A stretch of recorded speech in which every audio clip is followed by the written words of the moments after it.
ہمارے اور آپ کے درمیان جماعت کی ایک بہت ہی معروف شخصیت جو نہ صرف یہ کہ علم دوست ہیں بلکہ تاریخ اور اسی طریقے سے جماعتی تاریخ کے شناور بھی ہیں، اور خاص طور پر دنیا کے کونے کونے سے کتابوں کو جمع کرنے کا سلیقہ اور فن کسی کو سیکھنا ہو تو ہمارے ان ممدوح خطیب کے ذریعے سے سیکھیں۔ میری مراد اس سے فاضل نوجوان فضیلت الشیخ عبدالوہاب مدنی حفظہ اللہ ہے، جو صوبائی جمعیت اہل حدیث گجرات کے ناظم اعلیٰ بھی ہیں۔ میں آپ سے گزارش کر رہا ہوں کہ آپ تشریف لائیں اور اپنے خطاب سے ہم تمام لوگوں کو محظوظ فرمائیں۔ فضیلت الشیخ عبدالوہاب مدنی حفظہ اللہ، فليتفضل مشکورا ماجورا۔ کتنا منٹ؟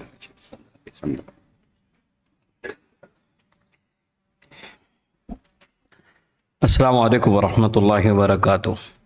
الحمدللہ والصلاة والسلام علی رسول اللہ، اما بعد، اعوذ باللہ من الشیطان الرجیم، بسم اللہ الرحمن الرحیم۔ قل هل يستوي الذین يعلمون والذین لا يعلمون۔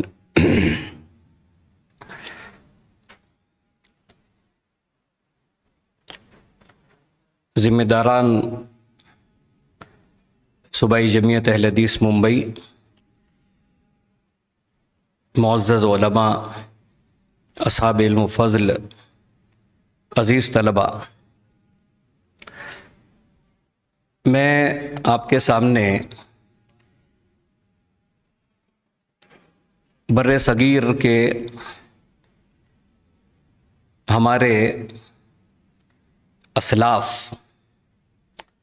انہوں نے علم کی راہ میں کس طرح سے مشقتیں اٹھائی، پریشانیاں، مصیبتیں جھیلی، اور کیسے انہوں نے ایک مقام مرتبہ حاصل کیا، اس کے سلسلے میں چند باتیں ہماری جماعت کے حفاظ کے سلسلے میں، اور چند باتیں ہمارے اکابر جو ایک طویل مدت تک امامت اور خطابت سے جڑے ہیں یا جڑے رہے ہیں، ان سے متعلق آپ کے سامنے پیش کروں گا۔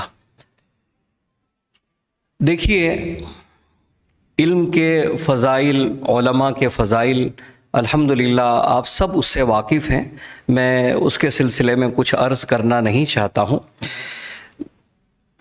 طلباء کے لیے، میں خود ایک طالب علم ہوں، تو سب سے پہلے طلباء کے لیے میں ہمارے اسلاف کی زندگی سے چند باتیں پیش کروں گا، اور امید ہے کہ اسے سن کر ہمارے اندر بھی تحصیل علم کا ایک شوق پیدا ہو۔